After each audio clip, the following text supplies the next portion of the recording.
Men, tapos na ang suspensyon natin. Napatunayan na ng mga opisyal na wala tayong kasalanan sa nangyari. At anong mga araw sa linggong ito, lalabas na ang order para makabalik tayo sa serbisyo. Ang gusto ko sana, magsama-sama ulit tayong lahat sa paglipat ko sa Intelligence Bureau.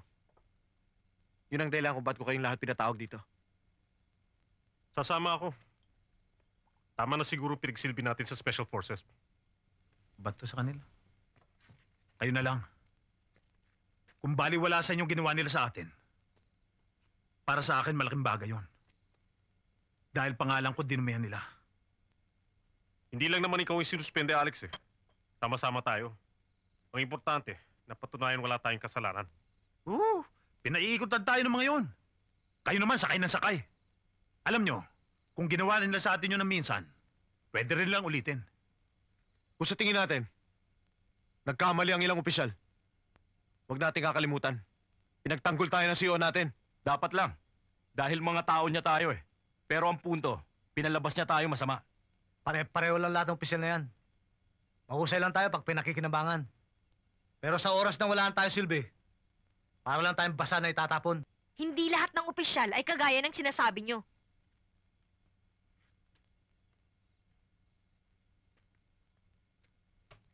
May mga opisyal pang katulad ni Colonel Herrera na hindi ugaling pabayaan ang kanyang tao. Siguro, nasasabi mo lang yun dahil nakikinabang ka, hindi ba? Brad, dahan-dahan ka naman sa pagsasalita. Totoo naman sinasabi ko Di ba? Kung saan ka nakikinabang, doon ka kakampin, di ba? Kung magsalita ka, parang hindi kayo magkakasama. Yun na nga masakit sa amin eh. Magkakasama kami. Pero ayaw naman nila makisimpatya sa amin. Kusang loob kaming kakampi sa'yo kung tama ka. Pero kung natatandaan mo, nangyari ang suspension dahil sa pagsuway mo sa mga utos ni Kapitan. Kaya wala kang karapatan maghinanakit. Ang mabuti pa, tapusin na natin itong usapan na to. Pag-iwahiwalay na tayo. Hindi na tayo pwede magsama-sama. Dahil hindi ko masisikmura ang makisama sa mga taong mahilig humimod ang puwetang pisyal. Tumas lang ang rango. Alex! Oh! Tumigil na kayo! Tama na yan! Kayo! Alex! Kung ayaw yung sumama, hindi ko kayo pipigilin. Pero maghiwalay tayo ng walang samahan ng loob sa isa't isa. Kung nagkakaiba ang pananaw natin dahil sa nangyari, huwag natin kakalimutan. Matagal ang pinagsamahan ng grupong ito.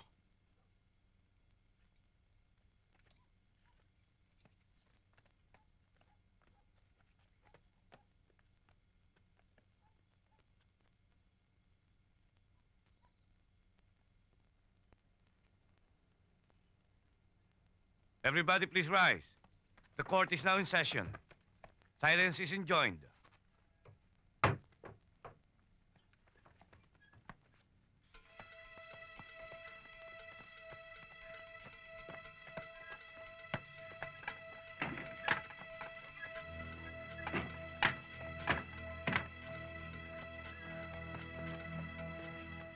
At pagkatapos ng masusing pag-aaral, sa bintang laban sa nasasakdal na si Martin Navarro, napatunayan ng hukumang ito nang walang bahid pag-alinlangan na ang nasasakdal, si Martin Navarro, ay nagkasala sa pagkamatay ng ilang walang malay na naging biktima ng ginawang pagpapasabog sa isang tumatakbong bus at sa iba pang krimeng terorismo. Dahil dito, ikaw, Martin Navarro, ay hinahatulan ng 3 habang buhay na pagkabilanggo sa pambansang piitan.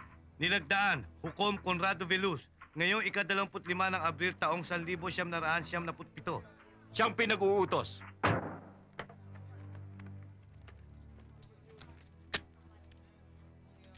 Huwag kang mawala ng pag-asa, Martin. Aapila pa tayo.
Sina Rico Villar at Arturo Pineda.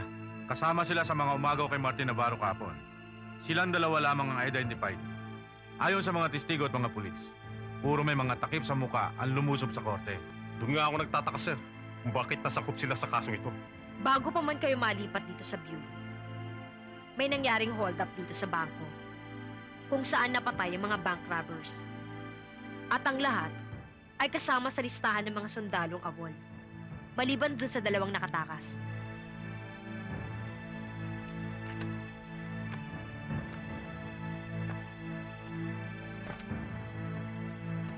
Wala pa rin akong makitang koneksyon.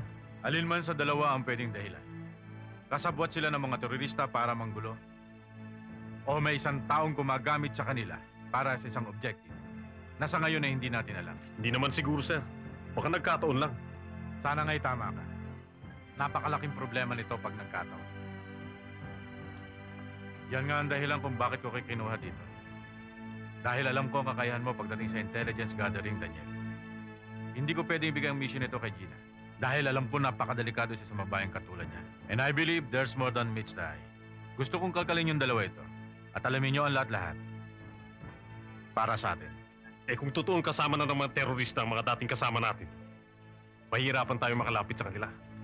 Dahil kilala nila tayo. At isa pa, alam nila kung saan tayo konektado ngayon.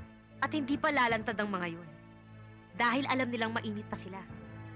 Pero natitiyak ko, nagtatago man sila ngayon, hindi sila mag-aaksaya ng panahon para magpalakas ng puwersa. Lalo na ngayong laya na naman ang kanilang pinuno.